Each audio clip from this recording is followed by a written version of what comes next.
How would you describe what is at stake for the Lions on the road tonight? Yeah, this is the moment. Week 1, Kansas City, this is the moment. All the offseason hype for Detroit, all the expectations. You go on the road to a team that has owned your division for 15-plus years. They're beat up in Green Bay. You're relatively healthy in Detroit. All the conversation that we've had this offseason that you are bona fide NFC contenders, this is the moment. National TV, Thursday Night Football, and I think this game comes down to two things.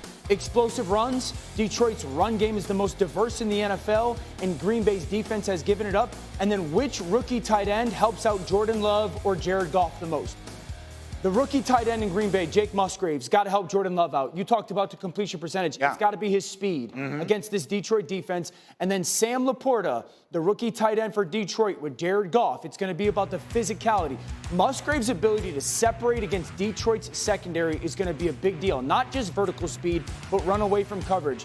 And then Laporta's physicality, both in the run game and the pass game, is going to be a huge part in determining who wins the football game tonight. So watch the tight ends tonight, and give us one other player, Harry, that everyone should be watching when the game kicks off tonight. I'm going to go with the steal of the NFL draft this past season, Brian Branch, their safety. A guy that's very versatile, that can play in the box, can guard the slot, the wide receivers, can guard tight ends, can also be a part of that run game. I watched that game versus the Atlanta Falcons. He was in on a lot of those tackles within that run game. So Brian Branch, I think, is the chess piece when it comes to the Detroit Lions in this game versus the Green Bay Packers. All right, and so Kmart, let's talk about what's at stake here. Feels like a big night because this is supposed to be Detroit's season. It's supposed to be, yes, because think about clearly how a big night. Ended last season.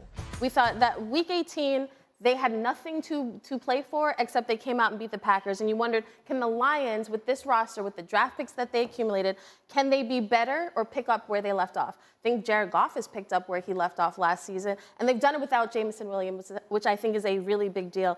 This is supposed to be the Lions division. Aaron Rodgers is out of the division. This was supposed to be their year, and we've talked a lot about Jordan Love.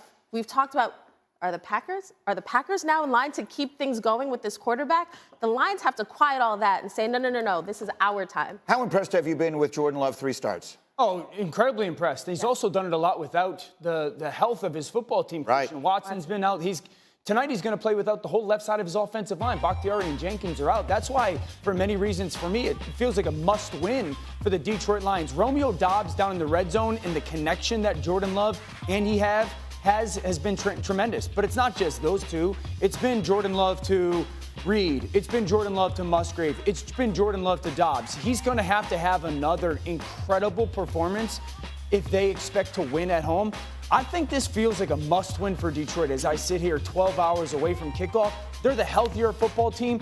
And again, to the point, if they want the nation to sit here and say, well, brand new Lions, not same old Lions, like they do on McAfee's show, this is a game that they got to go win on the road. Well, they did it 3 weeks ago on a Thursday night, right? They showed the whole country what they have. They go into Kansas City and win. They need to back it up tonight. What do you expect?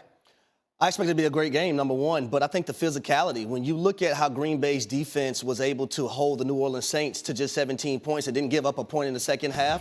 But here's what I can't ignore. I can't ignore the fact that Jordan Love was down 17 in the fourth quarter, made the throws with his arm and also his legs and did everything necessary. You look at that two-point conversion, Dano, it wasn't there. His improvisation and making something happen, making something out of nothing, and that was the difference in that ball game in the winner. You know, let me say one more thing. I just mentioned Bakhtiari and Jenkins are out tonight, right? Am I correct on that? Aiden Hutchinson. Here we go. Remember coming out of the draft, is it going to be Aiden Hutchinson going number 1? Is it going to be Trayvon Walker who went to the Jags?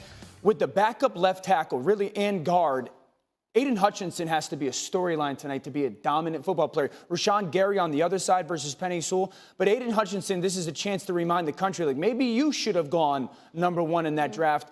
And it's not just about Jordan Love or Jared Goff. Maybe we'll know how well they're playing by how many shots of his parents we wind up getting tonight. The quarterback on the next play anyway. I mean, they can't get him blocked no matter what they do. So, this weekend, the immovable object that is Myles Garrett goes up against Lamar Jackson and company in a monster game. Ravens at Browns. We have a lot of very tight insight on that game. Kmart, first of all, we'll start with you. That's your game this weekend.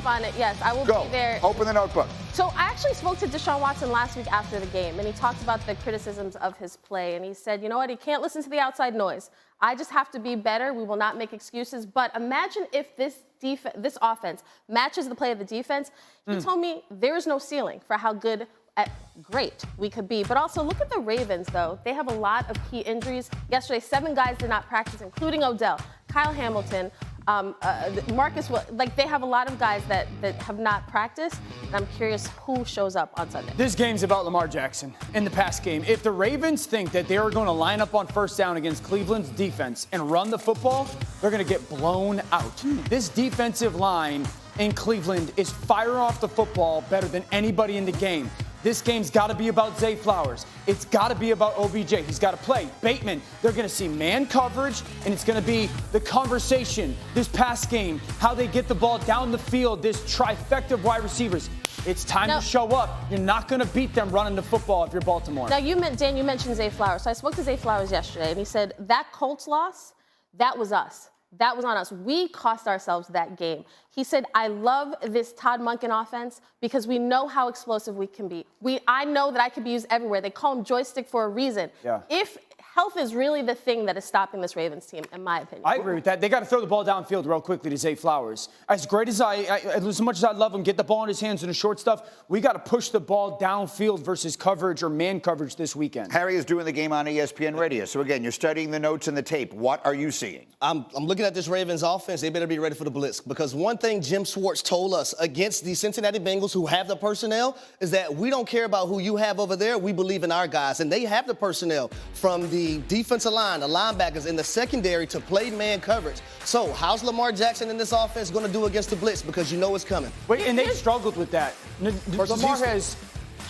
Since Lamar's been a Raven, they've struggled with pressure. They very rarely had a plan. And kind of Harry mentions the secondary. Denzel Ward, I don't know if there's a corner in football playing better than Denzel Ward right now, and that's a huge deal. Who's the matchup that they like if you're Baltimore offensively? I want to hear more about this new look Ravens offense because it hasn't been explosive. There have been moments. We've seen some moments. They have injury problems, which obviously contributed. You mentioned OBJ and all the rest of that. Sure. But so a work in progress. Yeah. Does it look like something that is going to be great? Absolutely. Week 1, I said the timing's got to get there between the trust and the pass game. Week 2, it was there. And then week 3, it wasn't because Odell got hurt and then the left tackle Ronnie Stanley's not there. They're not necessarily on the same page.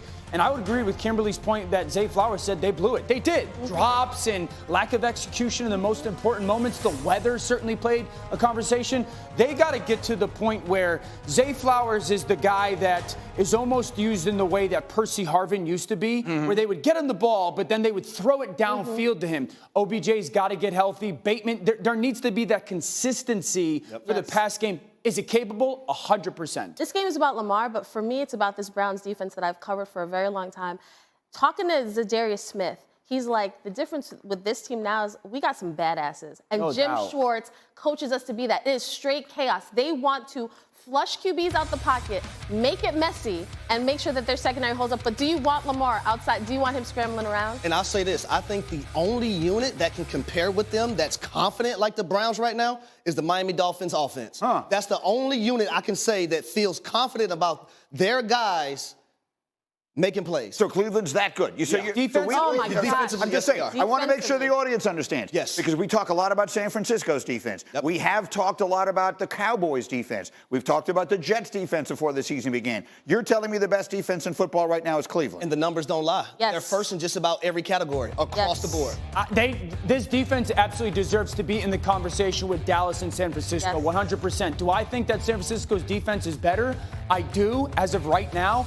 But the addition of Zadarius Smith, when they put him and Myles Garrett on the same side of the defensive line together and it's an obvious pass situation, punt.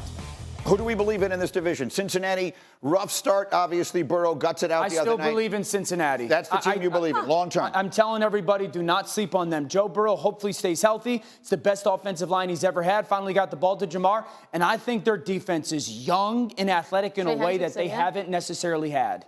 I'm going to go Ravens if they can stay healthy. That's the thing. You just told us you thought they were the best defensive ball. So I'll agree with Harry. Ravens were my preseason Super Bowl winner.